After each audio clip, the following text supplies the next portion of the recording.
Welcome again to a new video session by Abnegation Classes. So guys, इस video session में हम discuss करने वाले हैं एक्सरसाइज 2.6 के फर्स्ट स्टेटमेंट को. So let's get started. So guys, हमारी फर्स्ट स्टेटमेंट है the ages of Hari and Harry are in the ratio 5:7. 4 years from now, the ratio of their ages will 3:4. Find their present ages. So guys, इस question में हमने edges find करनी है किसकी, हरी and Harry की. सो चलो करते हैं फाइंड. पर सबसे पहले हमें क्वेश्चन को अंडरस्टैंड करना पड़ेगा, तभी हम आगे इसको सॉल्व कर पाएंगे. सो चलो करते हैं इसको अंडरस्टैंड. सो गाइस, ऐसा क्वेश्चन हमने पहले भी सॉल्व किया हुआ है जिसमें हमें रेशियो गिवन थी एंड हमें एजेस फाइंड करनी थी. सो शायद से उसमें नाम रवि था, सो आई डोंट रिमेम्बर, बट इसमें हमें करना था कि रेशियो के थ्रू हमें लेट करना था उनकी एजेस को एंड उसके बाद हमें आगे एक्स की वैल्यू सॉल्व करनी थी जिससे हमें उनकी एजेस का पता चलना था. सो चलो इसको भी वैसे ही सॉल्व करना है. हमें पता है जब भी हमें रेशियो गिवन हो इट मींस कि हमें जो भी सपोज करना है हमें रेशियो के थ्रू सपोज करना है, और यहाँ पे तो हमें 2 रेशियोज गिवन है. सो गाइस चलो देखते हैं कि अब हम इसको कैसे सॉल्व करेंगे. So let's get started. So guys, the ages of Hari and Harry are in the ratio 5:7. कि हरी एंड हैरी दो लोग हैं, ठीक है. हरी एंड हैरी, उनकी जो प्रेजेंट एजेस है वो हम उनके बारे में हमें सिर्फ इतना बताया कि जो उनकी प्रेजेंट एजेस है उनका रेशियो है 5:7. ठीक है, दो लोग हैं हरी एंड हैरी. उनकी हमें प्रेजेंट एजेस के बारे में क्या बताया है कि जो उनकी प्रेजेंट एज है वो 5:7 है. हमें एग्जैक्टली नहीं बताया कि उनकी एज क्या है. उनकी एज 20 है, 28 है, हमें कुछ नहीं बताया. हमें सिर्फ इतना बताया कि जो भी उनकी प्रेजेंट एज है उसका रेशियो क्या है, 5:7.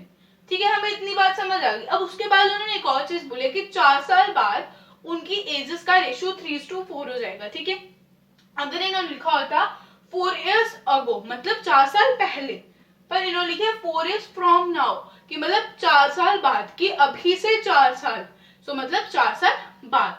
सो 4 साल बाद उनकी एजेस का रेशियो कितना हो जाएगा, 3:4. सो अब हमें बतानी है कि उनकी प्रेजेंट एजेस क्या होंगी. कि मतलब अगर अभी उनकी एजेस का रेशियो 5:7 है एंड 4 years बाद उनकी एजेस का रेशियो 3:4 होगा, सो उनकी अभी एजेस क्या होंगी, उनकी प्रेजेंट एजेस क्या होंगी, हमें वो फाइंड करना है. सो चलो करते हैं फाइंड. सो हम सबसे पहले लेट करेंगे. ठीक है, अब हमें नहीं पता है कि उनकी एजेस क्या है, हमें वही तो फाइंड करना है. सो अब हम किसी भी चीज को लेट कर सकते, किससे करते हैं, एक्स से. बट इस क्वेश्चन में हमारे पास रेशियोज हैं, सो हम रेशियोज के थ्रू उनको सपोज कर सकते हैं. बट लेकिन अगर हमें कुछ भी चीज सपोज करनी है हमें उसके लिए वेरिएबल बहुत ज्यादा जरूरी होता है, क्योंकि अगर कुछ भी सपोज करना है तो उसके लिए वेरिएबल तो चाहिए होगा. वेरिएबल के थ्रू ही हम सपोज कर सकते हैं. सो चाहे हम रेशियो की हेल्प ले रहे हैं सपोज करने के लिए, बट चाहे हम कुछ भी सपोज करेंगे उसके साथ एक्स जरूर लगेगा. सो अगर हम हरी एंड हैरी की रेशियो देखें, सो जो 5 है वो हरी की रेशियो है, हरी की एज की रेशियो है, एंड जो हैरी की रेशियो है 7. हैरी की एज की रेशियो है 7. हरी की एज को हम सपोज करेंगे 5x एंड हैरी की एज को हम सपोज करेंगे 7x. ठीक है, क्योंकि अभी मैंने बताया कि जो 5 है वो किसकी रेशियो है, हरी की, और जो 7 है वो किसकी रेशियो है, हैरी की. सो मतलब अब हमें कुछ भी सपोज करना है हमें वेरिएबल लगाना पड़ेगा साथ में. सो हम हरी की एज को सपोज कर लेते हैं 5x एंड हैरी की एज को सपोज कर लेते हैं 7x. तो वही चीज मैंने सॉल्यूशन में भी लिखी है, let the present age of Hari equal to 5x years, क्योंकि अब हम प्रेजेंट एज ही फाइंड करनी है. एंड जो 5:7 रेशियो गिवन है वो किसके लिए दिए, जो उनकी प्रेजेंट एज है उसको बता रही है 5:7. ठीक है, सो मतलब 5:7 से हम जो सपोज करेंगे वो उनकी प्रेजेंट एजेस होंगी. ठीक है, सो अभी हमने जो x लगाया, फिर हम करते करते हम जब 4 years ago पे आ जाएंगे. ठीक है, 4 years from now पे आ जाएंगे, मतलब 4 साल बाद वाली जब हम एजेस सपोज करेंगे उन्हीं एजेस के थ्रू हमारे x की वैल्यू फाइंड होगी. और जब हमारी x की वैल्यू फाइंड होगी तो हम x की वैल्यू को पुट करेंगे 5 एंड 7 के साथ, मल्टीप्लाई कर देंगे तो हमारी वैल्यू आ जाएगी, मतलब जो भी उनकी एज होगी करंट वो आ जाएगी. ठीक है, सो बस अभी हम क्या सपोज करें, उनकी प्रेजेंट एजेस, फिर मतलब x की जो भी वैल्यू आएगी उसको हम 5 या 7 के साथ मल्टीप्लाई करेंगे. So present age of Hari will be 5x years and present age of Harry will be 7x years. ठीक है, सो गाइस अभी आप इसका स्क्रीनशॉट लो, फिर हम आ जाते हैं उनकी 4 साल बाद वाली एज पे. ठीक है,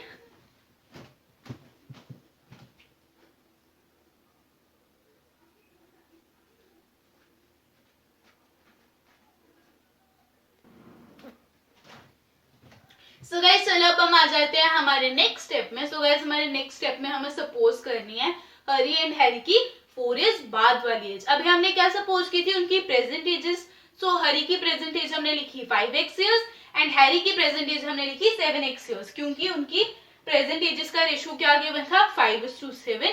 सो हमने 5 ले ली हरी की एज, सो उसको हमने कर दिया 5x ईयर्स एंड हैरी की एज को हमने सपोज किया कि उसकी जो, देखो अगर हम 5:7 है, सो पहले हरी का नाम गिवन है, सो हमने हरी की सपोज कर ली 5x ईयर्स एंड हैरी की सपोज कर ली 7x ईयर्स, ठीक है। सो अब उन्होंने उसके बाद बोला था कि 4 years from now the ratio of the ages will 3:4, कि मतलब 4 साल बाद उनकी एजेस का रेशियो कितना होगा 3:4। अब एक बात आती है कि अगर 3:4 उनका रेशियो दिया हुआ है 4 साल बाद वाली एजेस का, सो हम सपोज भी 3:4 की रेशियो से ही करेंगे, पर गाइस हम 3:4 की रेशियो से सपोज नहीं करेंगे, ठीक है। अब उन्होंने क्या बोला कि 4 साल बाद उनकी क्या एजेस होंगी, ठीक है। अगर सपोज करो आप अभी 20 ईयर्स के हो, सो मैं बोलूंगी 4 इयर्स बाद आप कितने के होगे, सो आप इजिली बता सकते हो 24 इयर्स। आपने क्या किया, अपनी प्रेजेंट एज में 4 इयर्स को प्लस कर दिया, मतलब आपने जो भी प्रेजेंट एज है उसमें 4 को प्लस कर दिया, तो आपकी क्या आ गई 24, 20 + 4 = 24। सो बस वैसे ही अगर हम हरी एंड हैरी की एजेस फाइंड कर रहे हैं, तो जो भी उनकी प्रेजेंट एज है उनमें हम 4 प्लस करेंगे। हम ये थोड़ी करेंगे कि जो उनका रेशियो गिवन है उसको हम यूज कर लेंगे, ठीक है। तो जो भी उनका रेशियो गिवन है 4 इयर्स बाद वाली एजेस का, उनके थ्रू हम सपोज करें, ठीक है। हम ऐसा नहीं करेंगे जो भी प्रेजेंट एजेस है हम उसमें 4 प्लस कर देंगे, ठीक है। सो अब इतना तो समझ आ गया कि जब भी जो भी हमने उनकी प्रेजेंट एजेस सपोज की, जब हम उसमें 4 प्लस करेंगे आ जाएगी हमारी 4 इयर्स बाद वाली एज, मतलब उनकी 4 इयर्स बाद वाली एज। सो अब 3:4 को हम कहाँ यूज करेंगे, ठीक है। सो गाइस जो 3:4 है उसको हम तब यूज करेंगे जब हमें अपने x की वैल्यू फाइंड करनी होगी, ठीक है।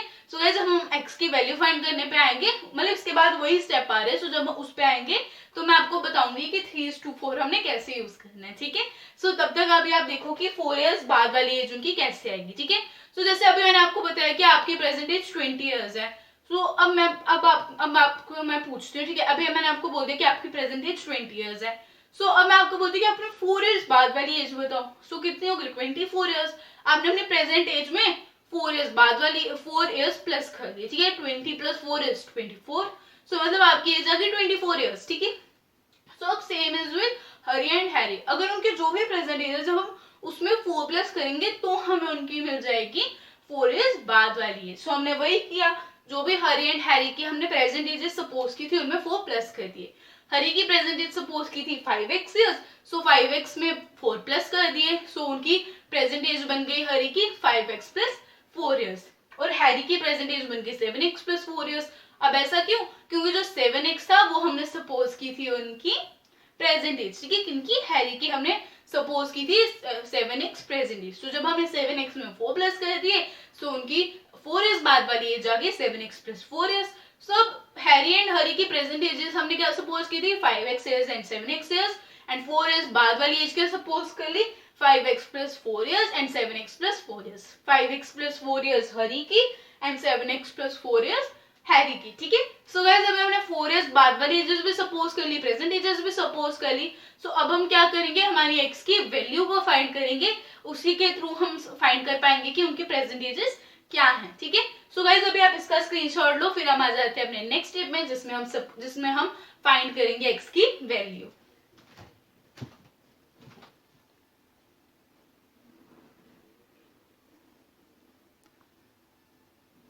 एंड गाइस अगर आपको इस कंसेप्ट से रिलेटेड कोई भी डाउट हो तो आप कमेंट सेक्शन में कमेंट कर सकते हो। सो गाइस चलो अब आ जाते हैं हम अपने नेक्स्ट स्टेप में। सो गाइस हमने अपने नेक्स्ट स्टेप में फाइंड करनी है x की वैल्यू।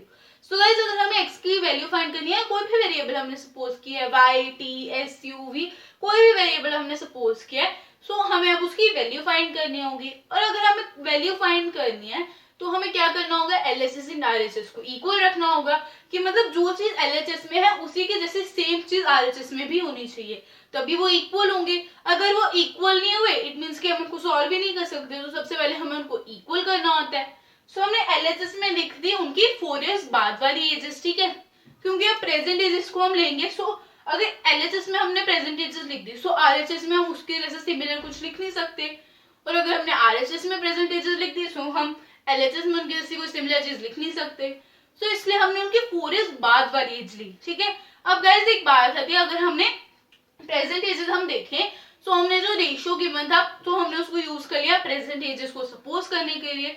सो हमने उसके थ्रू रेशियो हमें गिवन था 5:7, सो उसके थ्रू हमने प्रेजेंट एजेस सपोज कर ली 5x एंड 7x। पर जो हमारा 4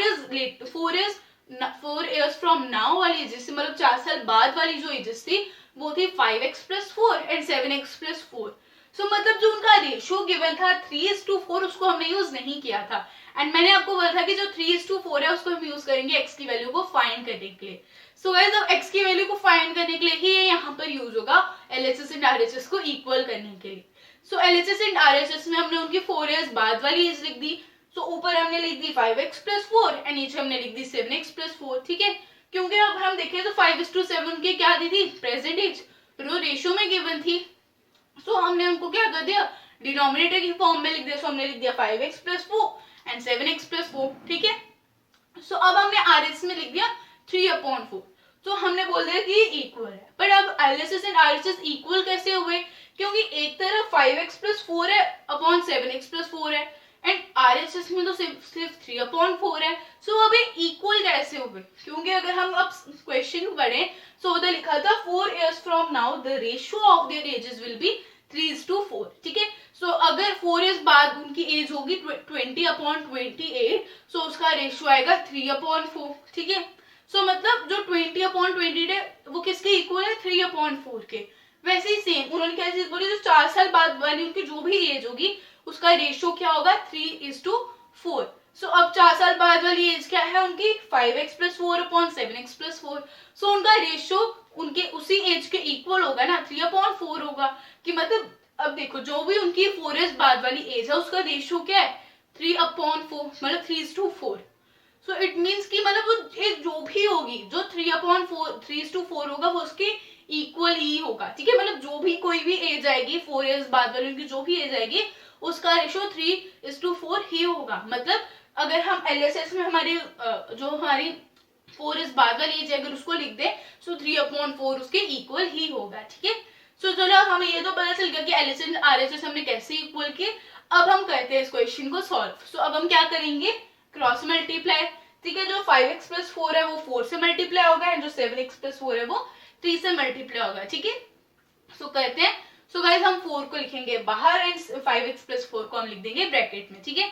फिर equal to as it is आ जाएगा, 3 बाहर आएगा एंड 7x+4 ब्रैकेट में आ जाएगा। अब हम इसको ऐसे सॉल्व नहीं कर सकते ब्रैकेट्स को, क्योंकि एक तरफ कांस्टेंट है एंड एक तरफ वेरिएबल है। LHS में भी एक तरफ कांस्टेंट है एक तरफ वेरिएबल है। सो इट मींस हमें उनको मल्टीप्लाई करना पड़ेगा। सो करते हैं 4 into 5x is 20x and 4 into 4 is 16।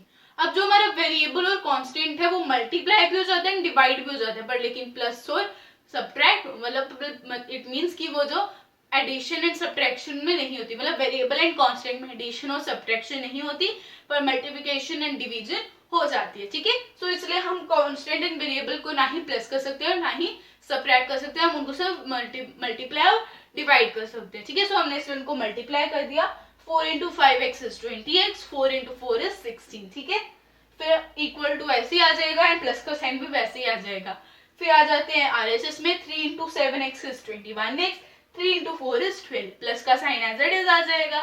फिर अब हम आ जाते हैं कि हमारे वेरिएबल कितने हैं कांस्टेंट कौन कौन से हैं, वेरिएबल कौन कौन से हैं देखते हैं LHS एंड RHS में कि हमारे वेरिएबल कौन कौन से हैं कांस्टेंट कौन कौन से हैं। सो वेरिएबल है हमारे 20x and 21x and constant है हमारे 16 एंड 12। पर जो हमारे वेरिएबल है वो भी अलग अलग, वो भी एक वेरिएबल LHS में एक RHS में, एक कांस्टेंट LHS में एक कांस्टेंट RHS में है। सो इट मींस हमें ट्रांसपोज करना पड़ेगा। सो हम ट्रांसपोज करेंगे 21x को राइट हैंड साइड, 21x को लेफ्ट हैंड साइड एंड 16 को राइट हैंड साइड, ठीक है। सो अब जब 21x लेफ्ट हैंड साइड आ जाएगा तो वो -21x बन जाएगा। सो मैंने यहाँ पे +21x लिखे। सो अभी मैं इसको करेक्ट कर लेती हूँ, ठीक है। देखो अब 21x माइनस का क्यों बन गया, क्योंकि वो राइट हैंड साइड में पॉजिटिव था इसलिए वो लेफ्ट हैंड साइड में जाके नेगेटिव बनेगा। क्योंकि जो भी हम RHS से कोई भी चीज LHS में बेचते, कोई भी टर्म LHS में बेचते हैं सो उनके साइंस चेंज हो जाते हैं, और कोई भी टर्म अगर हम LHS से RHS में बेचते हैं तो भी जो साइंस होते हैं वो चेंज हो जाते हैं, ठीक है। इसलिए 21x LHS में आके बन गया -21x एंड जो हमारा 16 था वो RHS में जाके बन गया -16, ठीक है। सो अब हमारी इक्वेशन बन गई 20x - 21x equal to 12 - 16।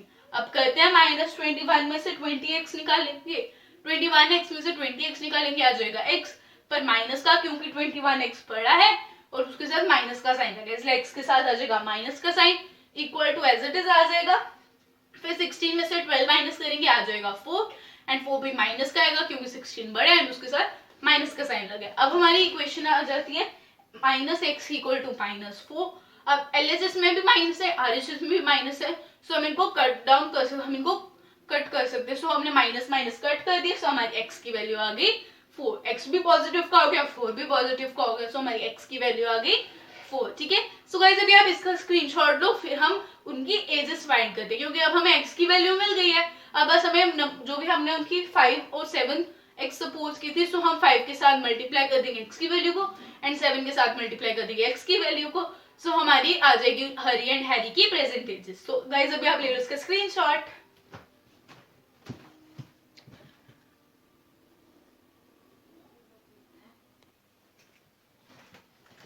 So guys चलो अब आ जाते हैं हम अपने लास्ट स्टेप में। सो गाइस हमारा लास्ट स्टेप पे कि हमें उनकी जो भी हमारी x की वैल्यू आई, देखो अब हमने प्रेजेंट एजेस क्या सपोज की थी, हरी एंड हैरी की सपोज की थी 5x इयर्स एंड हैरी की सपोज की थी 7x इयर्स।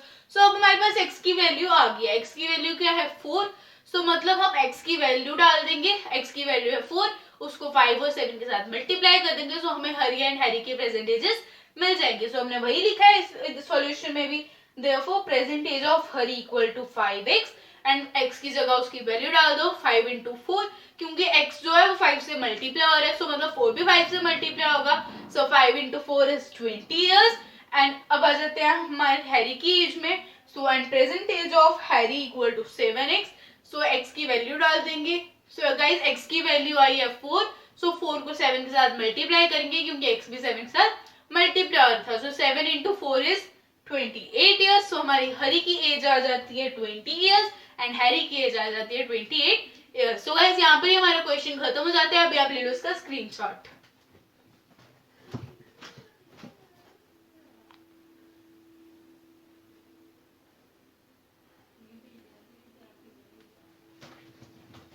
सो गाइस यहाँ पर ही हमारा क्वेश्चन खत्म होता है। आई होप आपको आज का वीडियो लेक्चर पसंद आया होगा। सो गाइस पसंद आए तो लाइक कर दो, चैनल को सब्सक्राइब नहीं किया है so guys please do subscribe to our channel, bell icon को प्रेस करना बिल्कुल भी मत भूलना, क्योंकि बेल आइकन के थ्रू आपको सारी नोटिफिकेशंस टाइम पे मिलेंगी। एंड गाइस अगर आपको कोई भी डाउट है so do comment in the comments below and guys I will meet you in my next video. Till then take care, stay home, stay safe, bye guys.